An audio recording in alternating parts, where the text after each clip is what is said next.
Hello, you're watching Bizworld. I'm Anita. Malaysia's trade activity is likely to improve by the second half of 2023, following the anticipated recovery in the global economy. RHB Investment Bank noted that global growth was likely to rebound by the second half of 2023, with the stabilization of financial conditions, as most major global central banks would have reached their peak policy interest rate, and inflationary momentum would probably ease on a sustained basis. Despite the contraction in year-on-year terms for the month of March, the firm expects a continuous stabilization in momentum for both exports and imports, suggesting that the bottoming out process in the export growth could ensue by the early second half of 2023. Total trade fell 1.6% to 232.7 billion ringgit from a year earlier.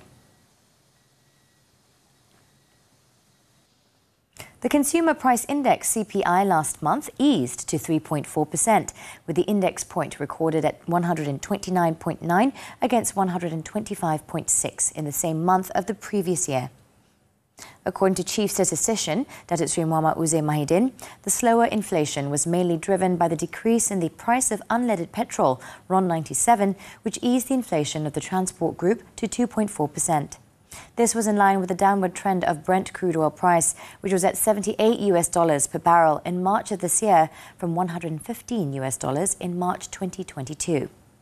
Nevertheless, inflation for food and non-alcoholic beverages and restaurants remained high, even though it was lower than in February.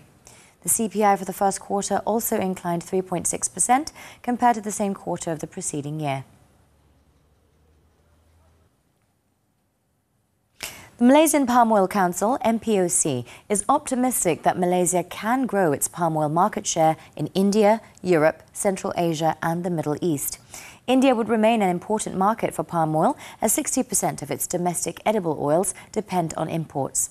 For Central Asia, the focus is on the 100,000-ton market of Kazakhstan and Uzbekistan.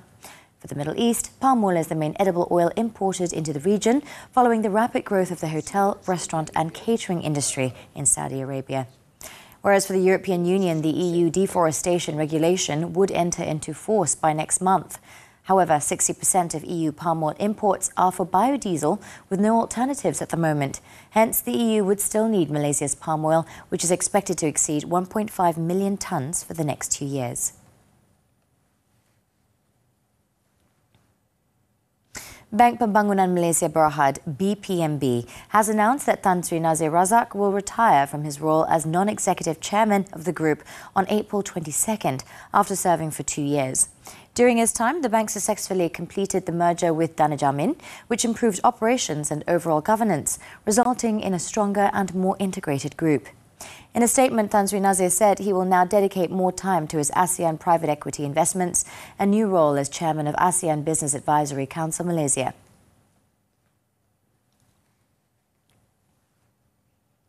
Nearly 700,000 passengers are expected to travel during the Aidilfitri festive period, based on the number of flights that have been approved by the Malaysian Aviation Commission, MAVCOM.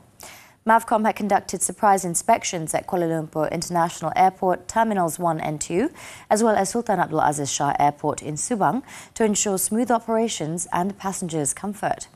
The inspections found that the level of preparedness of both airlines as well as airport operators at all passenger touchpoints is satisfactory, in anticipation of the increase of passenger traffic. MAVCOM will continue to carry out its inspections and to engage airlines as well as airport operators to ensure that the level of service persists throughout the Hari Raya travel period. That's all the time we have for Bizworld. I'm Anita. Thank you for watching and stay tuned to TV3.